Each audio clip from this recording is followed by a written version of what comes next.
অত্র বুখারী মুসলিমের হাদিসের শেষের 3টি বাক্য আবারও বুঝাই। রমজান মাস আসলে জাহান্নামের দরজা বন্ধ। এখন কি কাউকে জাহান্নামে যেতে দেওয়া হবে না তাই কি বন্ধ? জান্নাতের দরজা খুলে দেওয়া হয়। এখন যারা মারা যাবে তারা সবাই জান্নাতে চলে যাবে, সেই জন্যই কি জান্নাতের দরজা খোলা? ব্যাপারটা কি? জি না, আসলে রমজান মাসকে মূল্যায়ন করতে গিয়ে পৃথিবীর মানুষকে আল্লাহ তাআলা দেখাচ্ছেন, পৃথিবীর মানুষ মনে রেখো, আমি আমার রহমত দেখাচ্ছি, আমি আমার দয়া দেখাচ্ছি, আমি আমার ক্ষমা দেখাচ্ছি। আমার দয়া দেখাতে গিয়ে, আমার রহমত দেখাতে গিয়ে, আমার ক্ষমা দেখাতে গিয়ে জান্নাতের দরজা খুলে রেখেছি।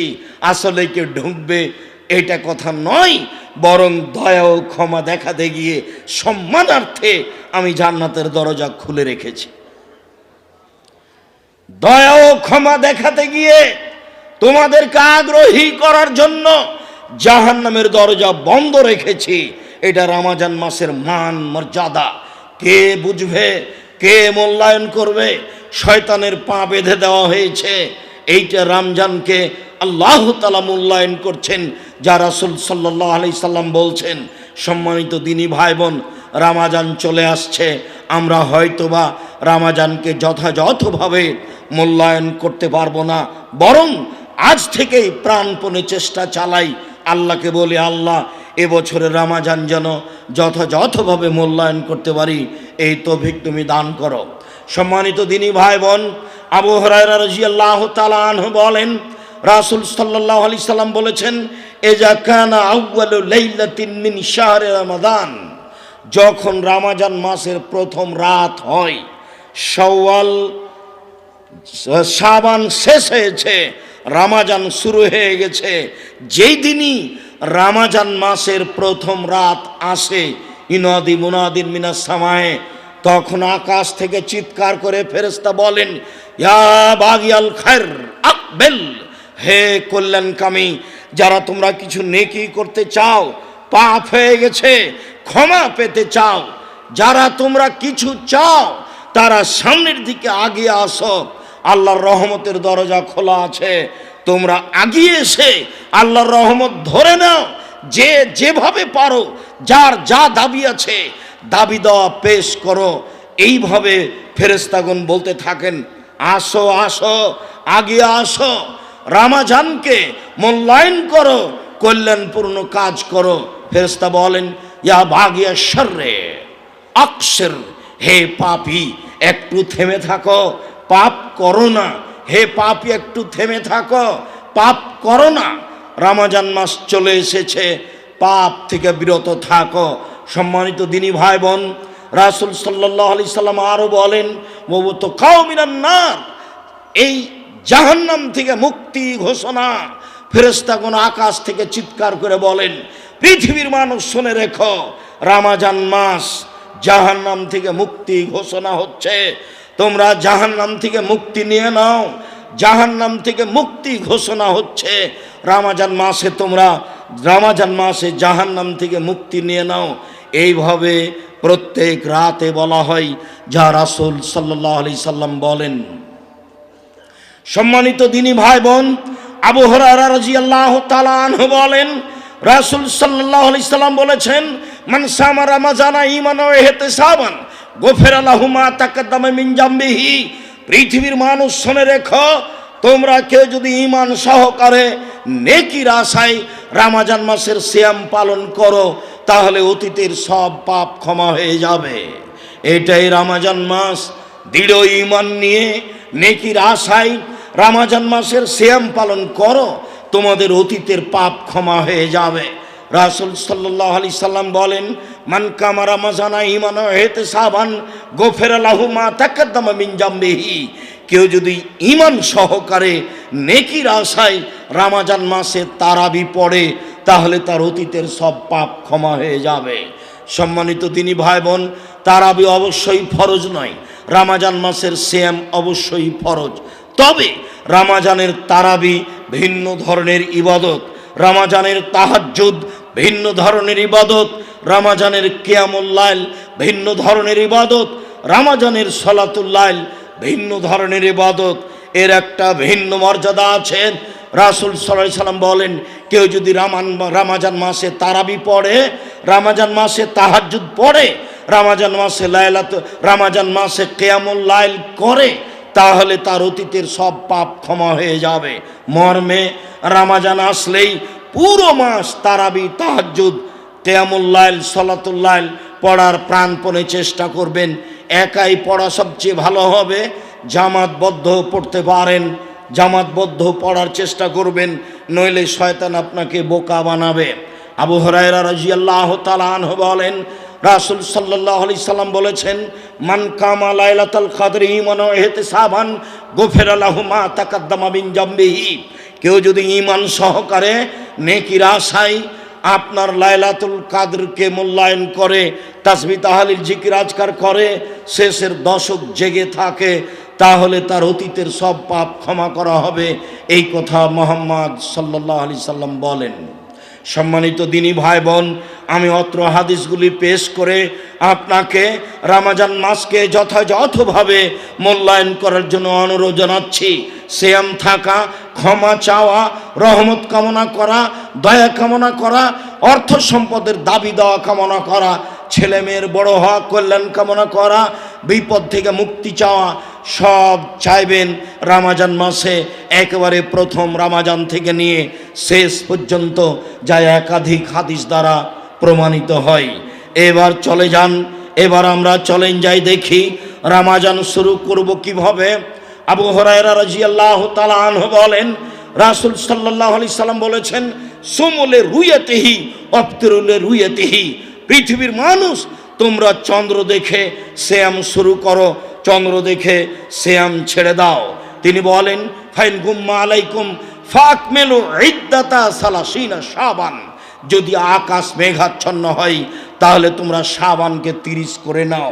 রমজান কমুক আর বেশি হোক তাতে আসে যায় না, আরবি মাস তো 30-এর বেশি হয় না।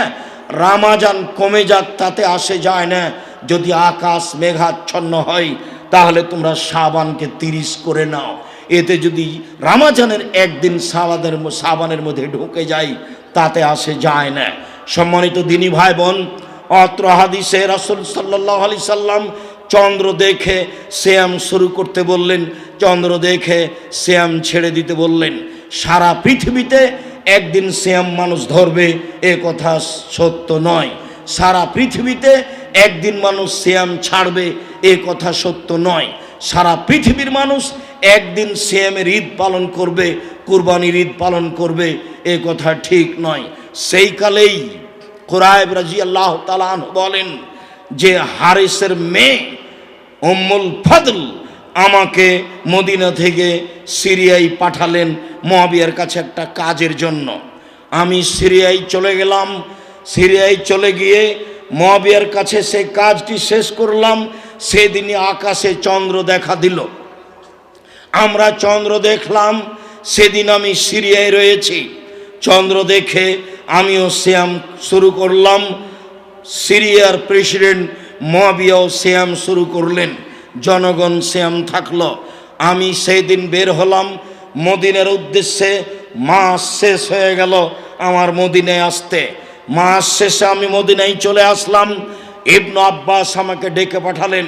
ডেকে পাঠিয়ে আমাকে কিছু জিজ্ঞাসা করলেন। জিজ্ঞাসার এক পর্যায়ে তিনি বললেন, তোমরা কবে রমজানের চন্দ্র দেখেছ? আমি বললাম, আমরা জুমার রাতে রমজানের চন্দ্র দেখেছি, আমরা সিয়াম থেকেছি, মুআবিয়া সিয়াম থেকেছেন। আবার তিনি জিজ্ঞাসা করলেন, তুমি নিজে দেখেছ? আমি বললাম, জি হ্যাঁ, আমি কুরাইব নিজে দেখেছি, আরও অনেকেই দেখেছেন। তখন ইবনে আব্বাস বললেন, তবে আমরা শনিবারে চন্দ্র দেখেছি। আমরা শনিবার অনুযায়ী সিয়াম চালিয়ে যাব যতক্ষণ পর্যন্ত শাওয়ালের চন্দ্র না দেখছি। আমরা 30টা পূর্ণ করে নিব, অন্যথায় আমরা চন্দ্র দেখলে 29টা করে ছেড়ে দিব। সম্মানিত দিনী ভাই বোন, অত্র আবু দাউদের সহিহ হাদিস প্রমাণ করে যে চন্দ্র বিভিন্ন স্থানে বিভিন্ন সময়ে মানুষ দেখবে, এ কথাই ঠিক। যারা যেখানে দেখবে তারা সেখানে সেভাবে সিয়াম পালন করবে। এ কথাই ঠিক। ইবনে আব্বাস রাদিয়াল্লাহু তাআলা আনহু কোরাইবের চন্দ্র দেখাকে নাকচ করলেন। তিনি বললেন, ঠিক আছে, তোমরা সিরিয়ার মানুষ জুমার দিনে দেখেছ সিরিয়ার জন্য, আমরা মদিনার মানুষ শনিবারে চন্দ্র দেখেছি, আমাদের রামাজান চালু হবে শনিবার থেকে। এ কথাই ঠিক। সম্মানিত দিনী ভাই বোন, অত্র হাদিস দ্বারা প্রমাণিত হয় যে সারা পৃথিবীতে একদিন সিয়াম ধরা হবে না, একদিন সিয়াম ছাড়া হবে না, বিভিন্ন দিনে হতে পারে। এ কথাই ঠিক। আবু হুরায়রা রাদিয়াল্লাহু তাআলা আনহু বলেন, আল্লাহর নবী বলেছেন, ইন্না উম্মাতুন উম্মিয়াতুন লা নাকতুবু ওয়া লা নাহসব। আমরা তো নিরক্ষর সম্প্রদায়। মুহাম্মদ সাল্লাল্লাহু আলাইহি সাল্লাম বলেন, আমি পড়ালেখা জানি না, লিখতেও জানি না, হিসাবও জানি না, আমি হচ্ছে নিরক্ষর সম্প্রদায়ের নবী, নিজে নিরক্ষর মানুষ। পৃথিবীর মানুষ শুনে রেখো, আশ-শাহরু হাকাযা ওয়া হাকাযা ওয়া আকাদাল ইবহামা। বললেন মাস এই যে 10, এই যে 10, এই যে 10, শেষের 10 দেখানোর সময় বৃদ্ধাঙ্গুলটা চেপে ধরলেন, দিয়ে বললেন রামাজান মাস 29 হতে পারে। আবার বললেন আশ-শাহরু হাকাযা ওয়া হাকাযা ওয়া হাকাযা, 10, 20, 30।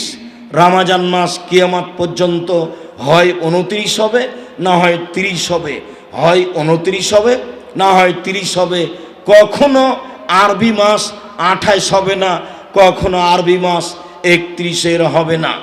ইংরেজদের যারা অমুসলিম যারা, তারাই কিভাবে একটা দিনকে আর একটার দিনের ভেতরে ঢুকিয়ে কোনো মাসকে করেছে 31, কোনো মাসকে করেছে 30, কোনো মাসকে করেছে 29, কোনো মাসকে করেছে 28। এইভাবে আর একটার মধ্যে আর একটা ঢুকিয়ে সব সময় নিয়ে গেছে জানুয়ারি মানে শীতকাল।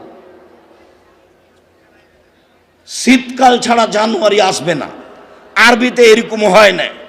এক এক সময়ে রামাজান আসে, কোনো সময় গরমে আসে, কোনো সময় শীতের দিনে আসে। আরবি মাসগুলি চলতে থাকে মানুষের উপর দিয়ে। ইংরেজি মাস সেভাবে চলতে থাকে না, একই সময় আসে, একই সময়ে যায়। সম্মানিত দিনী ভাই বোন, আমরা অত্র বিবরণে হিসাব করে সিয়াম ধরতে হবে এই কথা বলছিলাম। চলেন এবার সিয়াম শুরু করি। আনাস রাদিয়াল্লাহু তাআলা আনহু বলেন, রাসূল সাল্লাল্লাহু আলাইহি সাল্লাম বলেছেন, তাসাহারু ফাইনু ফিহাল বারাকা। পৃথিবীর মানুষ, তোমরা সাহারি খাও, সাহারিতে বরকত রয়েছে। সাহারি খাওয়া জরুরি নয়, তবে সাহারি খেলে বরকত হবে, এই কথা মুহাম্মদ সাল্লাল্লাহু আলাইহি সাল্লাম বলেন। আনাস রাদিয়াল্লাহু তাআলা আনহু বলেন, আল্লাহর নবী বলেছেন, লা ইয়াজালুন নাস বিখাইরিন মা জালুল ফিতরা। মানুষ অতদিন পর্যন্ত কল্যাণে থাকবে যতদিন পর্যন্ত তাড়াতাড়ি ইফতার করবে। রাসূল সাল্লাল্লাহু আলাইহি সাল্লাম আরো বলেন, লা ইয়াজালুদ্দিন জাহিরান। মানুষ অতদিন পর্যন্ত জয় বিজয়ী থাকবে যতদিন পর্যন্ত মানুষ তাড়াতাড়ি ইফতার করবে। ফাইনাল ইয়াহুদা ওয়ান নাসারা ইউআখিরুনা। ইহুদি খ্রিস্টান দেরি করে ইফতার করে। দেরি করে ইফতার করা ইহুদিদের লক্ষণ। যেই সময়টা দেওয়া আছে সূর্য ডুবার সময়, সতর্কতার জন্য 3 মিনিট দেরি করতে হবে, এটা নবীর বিরোধী আমল, শরীয়তের বিরোধী আমল। সতর্কতার জন্য 1 মিনিট আগে করতে হবে, হাফ মিনিট আগে করতে হবে, এটাই ঠিক হবে। সম্মানিত দিনী ভাই বোন, আমরা আপনাদের এখানে এসে আর একটু কথা বলে নিই, তারপর আমরা পরবর্তী অংশে চলে যাব। এক পর্যায়ে বলছিলাম, রাসূল সাল্লাল্লাহু আলাইহি সাল্লাম বললেন, কেউ যদি রামাজান মাসে তারাবি পড়ে তাহলে তার অতীতের সব পাপ ক্ষমা করা হবে। উল্লেখ্য যে তারাবি শব্দটা কোরআন হাদিসে নেই, এটা পরবর্তীতে নাম দেওয়া হয়েছে। তবে কিয়ামুল লাইল আরবি শব্দ হাদিসে আছে, সলাতুল লাইল আরবি শব্দ হাদিসে আছে, তাহাজ্জুদ আরবি শব্দ কোরআন হাদিসে আছে। রাতের ইবাদতকে কিয়ামুল লাইল বলা হয়েছে, রাতের ইবাদতকে সলাতুল লাইল বলা হয়েছে, রাতের ইবাদতকে তাহাজ্জুদ বলা হয়েছে। তারাবি নামটি পরবর্তীতে পড়েছে। যারা আমার দিনী ভাই বোন বলছেন তারাবি বলতে রামাজানের 20 রাকাত তারাবিকে বোঝানো হয়। আর রামাজান ব্যতীত যা আছে তাকে তাহাজ্জুদ বা কিয়ামুল লাইল বলা হয়। তাহাজ্জুদ বা কিয়ামুল লাইল হচ্ছে 8 রাকাত আর তারাবি হচ্ছে 20 রাকাত। আমরা মনে করি আমাদেরকে আমার দিনী ভাইয়েরা চূড়ান্ত সঠিক পথ থেকে একটু সরিয়ে দেওয়ার চেষ্টা করছেন, যা আসলে মূলত ঠিক নয়। সম্মানিত দিনী ভাই বোন, শুনুন সহিহ হাদিস আবু সালামা ইবনে আব্দুর রহমানের ছেলে আবু সালামা বলছেন, আমি আয়েশা রাদিয়াল্লাহু তাআলা আনহাকে জিজ্ঞাসা করলাম, কাইফা কানাত সলাতুল লাইলে আই সলাতু রামাজান, কাইফা কানাত সলাতু রাসূলিল্লাহ সাল্লাল্লাহু আলাইহি সাল্লাম ফি রামাজান, রাসূল সাল্লাল্লাহু আলাইহি সাল্লামের সালাত রামাজান মাসে কেমন ছিল? তখন তিনি উত্তরে বলছেন যে রামাজান মাস এবং অন্যান্য মাসে, রামাজান মাসে এবং অন্যান্য মাসে রাসূল সাল্লাল্লাহু আলাইহি সাল্লাম 11 রাকাতের বেশি সালাত আদায় করতেন না। তাহলে রামাজান মাস হলো আপনার কথা অনুযায়ী তারাবি, আর রামাজান মাসের বাহিরগুলো হলো তাহাজ্জুদ বা সালাতুল লাইল। কিন্তু আয়েশা রাদিয়াল্লাহু তাআলা আনহা যখন বললেন, তখন ভিতরের গুলোকে বললেন রাতের ইবাদত, আর বাহিরের গুলোকে বললেন রাতের ইবাদত, সালাতুল লাইল বা কিয়ামুল লাইল। রাসূল সাল্লাল্লাহু আলাইহি সাল্লামের সালাত ছিল রামাজান মাসের এবং রামাজানের বাহিরে লা ইয়াজিদু আলা 11 রাকা। রাসূল সাল্লাল্লাহু আলাইহি সাল্লামের সালাত রামাজান মাসে এবং অন্য মাসে 11 রাকাতের বেশি হতো না, 11 রাকাতের বেশি ছিল না। হাদিসটি বুখারী মুসলিম। মানুষের এইখানে তেমন জোরালো বিবেচনা করার প্রয়োজন আছে আমরা মনে করি না। সামান্য বিবেক বিবেচনা কাজে লাগালেই সারা পৃথিবীর মানুষ রাতে 11 রাকাত সালাত আদায় করবে, এ কথাই ঠিক। আয়েশা রাদিয়াল্লাহু তাআলা আনহা বলেন, আল্লাহর নবী প্রথমে 4 রাকাত পড়লেন, তোমরা জিজ্ঞাসা করো না তা ছিল কত সুন্দর, তা ছিল কত লম্বা, তোমরা জিজ্ঞাসা করো না তা ছিল কত সুন্দর, তা ছিল কত লম্বা। এরপরে আবার তিনি 4 রাকাত পড়লেন, ফালা তাসআলান হুসনিহিন্না ওয়া তুলিহিন্না, তোমরা জিজ্ঞাসা করো না তা ছিল কত সুন্দর, তা ছিল কত লম্বা, তোমরা জিজ্ঞাসা করো না তা ছিল কত লম্বা, তা ছিল কত সুন্দর। তারপরে রাসূল সাল্লাল্লাহু আলাইহি সাল্লাম পড়লেন 3 রাকাত বিতর, 4 4 8 আর 3 রাকাত বিতর, এ হলো 11 রাকাত রাতের সালাত, 11 রাকাত তারাবি, 11 রাকাত কিয়ামুল লাইল, 11 রাকাত হচ্ছে সালাতুল লাইল, 11 রাকাত হচ্ছে তাহাজ্জুদ, যা আয়েশা রাদিয়াল্লাহু তাআলা আনহা বলেন। হাদিস বুখারী মুসলিম। সম্মানিত দিনী ভাই বোন, আল্লাহকে সন্তুষ্ট করার আশায় রাসূল সাল্লাল্লাহু আলাইহি সাল্লামের সুন্নাত পালন করো তো আমরা দেশ বিদেশের সারা পৃথিবীর সকল দিনী ভাই বোনকে সালাতুল লাইল, কিয়ামুল লাইল, তাহাজ্জুদ, তারাবি 11 রাকাত পড়ার জন্য অনুরোধ জানাচ্ছি। বিতির কমে 1 রাকাত পড়তে পারেন, বিতির বেশি করে 5 রাকাত পড়তে পারেন। 1 রাকাত একটানা, 3 রাকাত একটানা, 5 রাকাত একটানা, সব সহিহ হাদিস। সম্মানিত দিনী ভাই বোন, আমি আপনাদেরকে রমজান মাসকে যথাযথভাবে মূল্যায়ন করার জন্য অনুরোধ জানাচ্ছি। রমজান মাসে রাসূল সাল্লাল্লাহু আলাইহি সাল্লাম ছিলেন পূর্ব দিকের বাতাসের চেয়ে বেশি দানশীল।